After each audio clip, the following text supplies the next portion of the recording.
bernyanyi dalam film ini, mengekspresikan dirinya lewat lagu. Suara mereka indah-indah sekali. Dan juga sebenarnya akan ada surprises, beberapa adegan yang berbeda dengan di Ada Barengan Cinta. Jadi ditunggu aja. Wow, terima kasih. Mas Riri mau menambahkan, silakan Mas Riri. Terima kasih.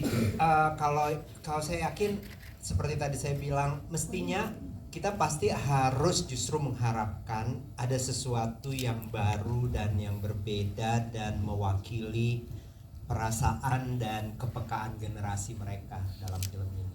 Saya pikir itu sih yang penting. Jadi saya dari pertama, tentu saya latihannya seperti yang Mira bilang cukup berat ya, cukup panjang. Mereka kadang-kadang saya yakin di dalam kepala mereka berpikir, ngapain sih gue ngulang ini lagi, datang lagi, kita ngobrol lagi, kita reading, kita coba lagi. Tapi ternyata untuk apa? Untuk menemukan sesuatu yang baru, bukan untuk biar hafal dialog gitu misalnya. Jadi saya sih seneng banget, mereka tetap remaja seperti remaja sekarang. Saya juga tetap kadang-kadang dengerin percakapan mereka kalau lagi di luar set gitu. Ya mereka tetap memanggil diri mereka dengan nama karakter masing-masing dan tetap menjadi diri mereka sendiri. Jadi mereka jadi Lea menjadi cinta, tapi persoalannya persoalan apa yang lagi diobrolin sama bapaknya semalam misalnya gitu. Jadi menurut saya itu menarik banget gitu untuk sebagai pembuat film yang sudah membuat film dari tahun 2000-an dan membuat ada Barengan Cinta di tahun 2000 awal itu dan melahirkannya kembali sekarang gitu. So bukan soal apakah yakin kemampuannya, enggak, justru kita harus sama-sama menemukan sesuatu yang baru. Dan saya rasa sekarang saya udah mulai merasa kita sama-sama mulai asik gitu ketemu tariannya gitu bersama mereka. Siap, terima kasih Mas Riri.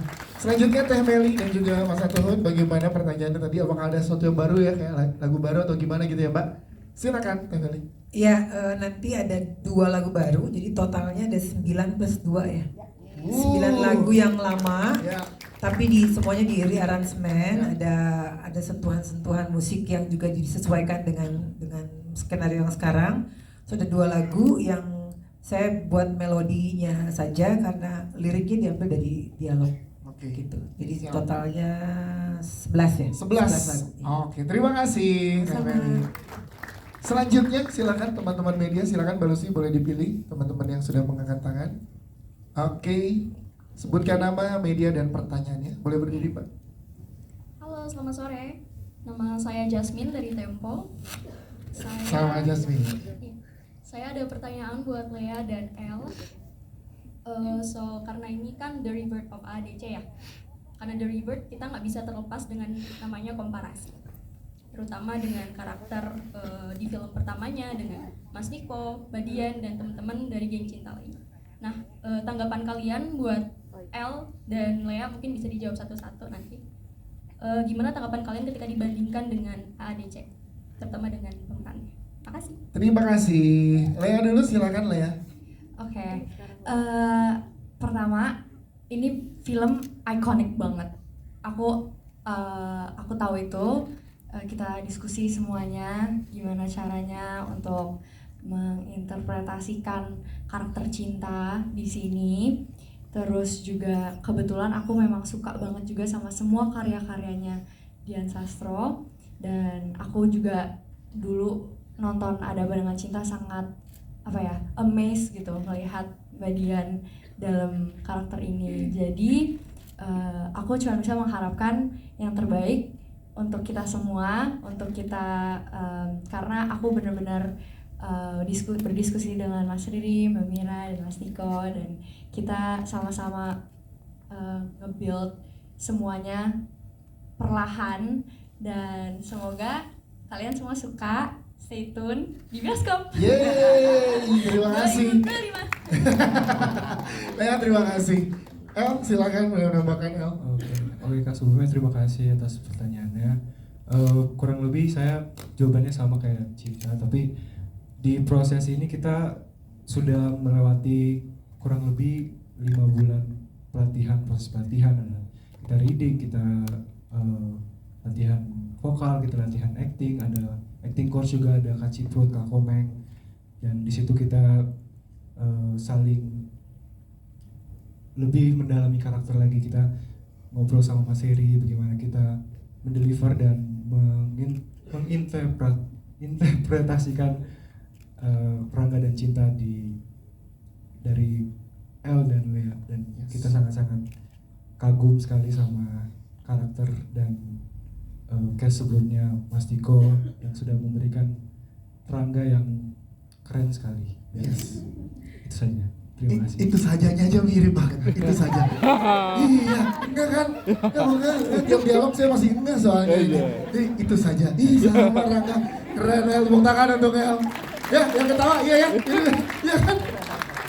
Iya, merinding deh. Oke, terima kasih ya pertanyaannya El. Thank you Lea, thank you. Selanjutnya, silakan Mbak Lucy. Oke, silakan Mbak. Sebutkan nama, media dan pertanyaannya. Hai, selamat siang. Saya Fani dari Broadcast Podcast. Ini pertanyaan boleh saya borong? Satu aja, kalau biar teman-teman yang lain kebagian, Mbak. Oke, Iya. satu. Kalau gitu buat Mas Nicholas Saputra deh ya. Mas Nicholas besar dan kita semuanya sebagai penggemar AADC ketika versi originalnya dulu. Kita besar dengan Mas Nicholas Saputra yang juga besar atas nama Rangga 23 tahun yang lalu. Ketika menjadi co-produser dan juga ikut serta dalam proses produksi, apakah ada ekspektasi tersendiri terhadap karakter Rangga baru yang diperankan oleh El Putra, atau membebaskan El Putra untuk menginterpretasikan Rangga dengan gaya generasi saat ini? Makasih. Terima kasih. Silakan Mas Niko. Ya, terima kasih. Ya tentu semua tokoh di dalam film Ada Apa Dengan Cinta yang kita lihat 23 tahun yang lalu. Oh, Berdiri Mas Niko, mau lihat. Perlu dikasih nama? Tentu tokoh-tokoh yang sudah ada di film Ada Apa Dengan Cinta yang kita lihat 23 tahun yang lalu, ini adalah tokoh-tokoh yang dia sudah dihidupkan oleh para pemain sebelumnya, dan tentu saja ketika Rangga dan Cinta dibuat dengan versi yang seperti ini, artinya di zaman sekarang dengan sentuhan musikal yang berbeda dengan film sebelumnya, tentu setiap pemain memiliki kesempatan untuk menghidupkan kembali dengan caranya, dengan pengalamannya, dengan latar belakangnya yang justru akan kami mengharapkan justru bisa memperkaya lagi tokoh yang sudah pernah dihidupkan oleh pemain sebelumnya. Jadi justru kita berharap dengan format seperti ini, dengan ensemble dan juga dengan latar belakang para pemain, tokoh-tokoh yang akan hidup ini akan menjadi lebih kaya. Ya, terima kasih Mas Niko. Cukup jawabannya Mbak. Oke, thank you.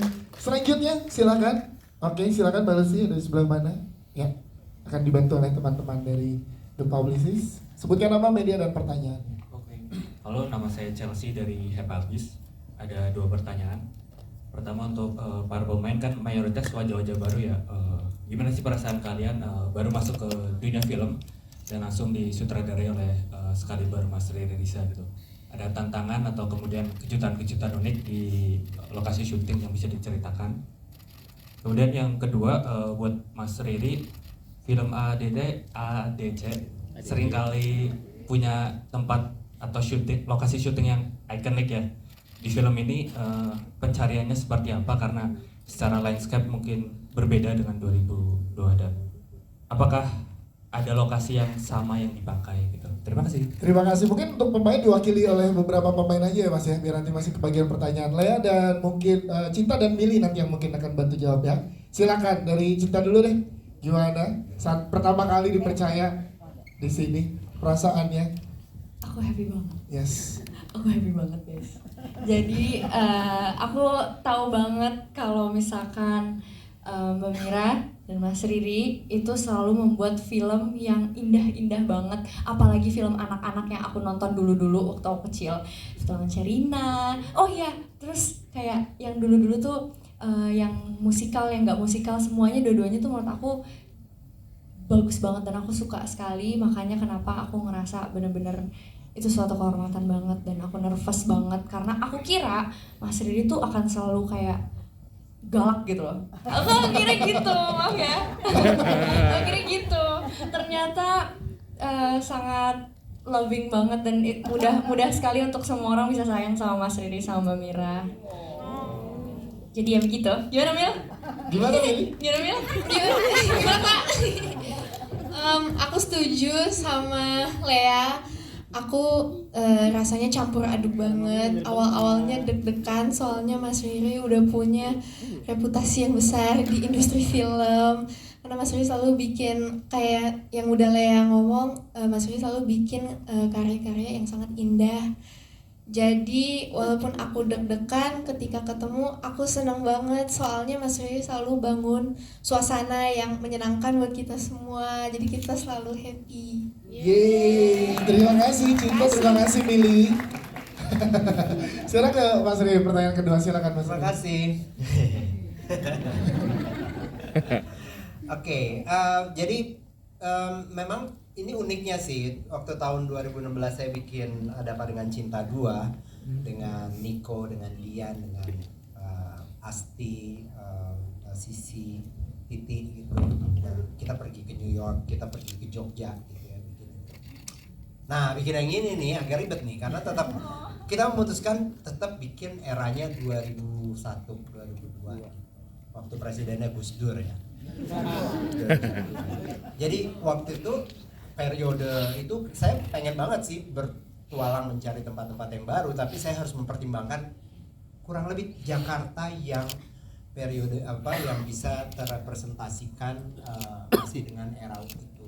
Jadi bisa cari tempat baru, tapi pada saat yang sama harus ada pertimbangan. Jadi saya bekerja dengan production designer, dengan cinematographer gitu ya, untuk mencoba memastikan bahwa suasana tahun 2000-an itu bisa kita bangun kembali. Dan itu memang moodnya film itu saya rasa sih menarik gitu, karena ada kayak tekstur warna yang tetap khusus gitu ya. Kita tetap harus mencari warna-warna Jakarta yang mungkin agak pucat sedikit, agak maksudnya banyak transportasi publik yang sekarang udah nggak ada lagi, dan itu keasikan tersendiri gitu. Banyak properti-properti kecil yang dipegang Rangga, dipegang Cinta, yang harus kita ciptakan, kita gambar kembali gitu. Kalau buat saya itu adalah pendekatan seni film yang juga berbeda gitu dibanding waktu kita bikin film Ada Apa Dengan Cinta dulu atau Ada Apa Dengan Cinta 2 yang bisa mencari lokasi yang original dan mencerminkan Indonesia di waktu itu. Siap, terima kasih Mas Senang sih, Riri. senang banget. Oke siap, terima kasih Mas Ada Riri. satu pertanyaan yang beberapa lokasi apa yang kita masih pakai, ada Iya. beberapa yang nggak akan bisa lepas, misalnya toko buku bekas gitu. Ah. Itu toko buku bekas tetap kita cari gitu untuk menggambarkan kecenderungan Rangga tentang sastra. Oke siap, terima kasih Mas Riri jawabannya.